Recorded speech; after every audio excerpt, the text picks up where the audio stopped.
জানো তো, আজ হচ্ছে উল্টো রথ। আর উল্টো রথে আমি আমার সকল বন্ধুদের জানাই রথের শুভেচ্ছা ও অভিনন্দন। আশা করি সবাই ভালো আছো আর আমিও ভালো আছি। সো হ্যালো এভরিওয়ান, আজকের ভিডিওটা থাকবে উল্টো রথে আমাদের বিশেষ কিছু নিয়ম আছে, সেটাই তোমাদের সঙ্গে আজকে শেয়ার করব। তো আজকে জানো তো, আমাদের উল্টো রথ হোক বা সোজা রথ হোক, আমাদের একদিন পালনি থাকে।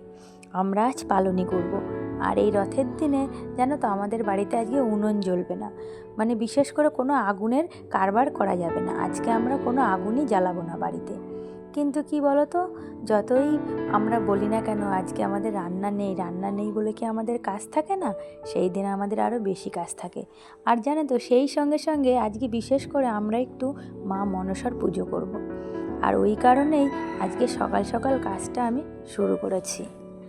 এখানে আমি দেখো নিজেও ফ্রেশ হয়ে গেছে, আর সেই সঙ্গে সঙ্গে ঘর বাড়িটাও সুন্দর করে ঝাড় দিয়ে পরিপাটি করে নিচ্ছি। আর এইদিকে দেখো মেয়ে বলছে, মা প্রতিদিন তুমি মাছের কখন খাবার দাও? আমি তো দিতে পারি না, আমাকে তুমি কেন দাও না?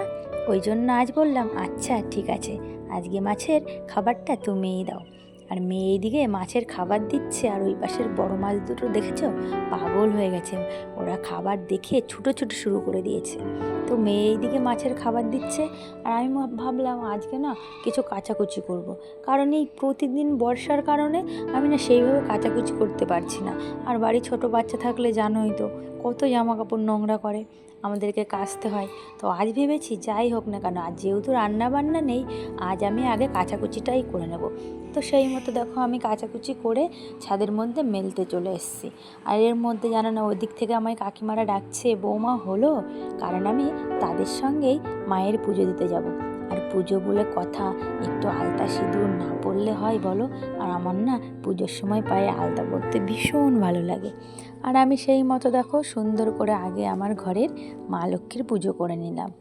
আর এই মা লক্ষ্মীর পুজো করার পর আমি চলে এসেছি মা মনসার থানে। আর এখানে দেখো কাকিমারা সব শুরু করে দিয়েছে জোগাড় গোছাড়। আর এখানে দেখো, যেহেতু একটা ফাঁকা জায়গায় হাওয়ার জন্য না ধূপকাঠিটাকে জ্বালাতেই পাচ্ছিলাম না, ওই জন্য আমি ধূপকাঠিটাকে জ্বালিয়ে নিয়ে চলে এলাম। আর কাকিমারা আমাকে এখানে বলছিল, বৌমা এই দুধটা সবটাই তুমি দিয়ে দাও।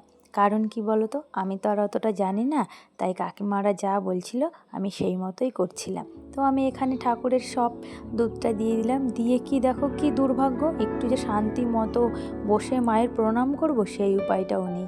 এত বিশ্রী কাদা, ওখানে বসে একটু প্রণামও আমরা করতে পারিনি জানো, তাই দাঁড়িয়েই করতে হলো। আর এই দিকে বাড়ি এসে দেখো মেয়ে বায়না শুরু করেছে, মা খাবার খাবো। যেহেতু আজকে রান্না নেই, ওই জন্য আজকে খিদেটা বেশিই পাবে, ভাত খেতে পারছে না যে। আর এই দিকে দেখো আমি মেয়েকে নিয়ে যাচ্ছি দোকানে। দোকানে যেতে যেতে এই ফুল গাছটা দেখে মনে হলো তোমাদের সঙ্গে শেয়ার করি, তো শেয়ার করলাম। মেয়ে চলে এসছে দোকানে, আর দেখো এদিকে খাবারও নিয়ে নিয়েছে।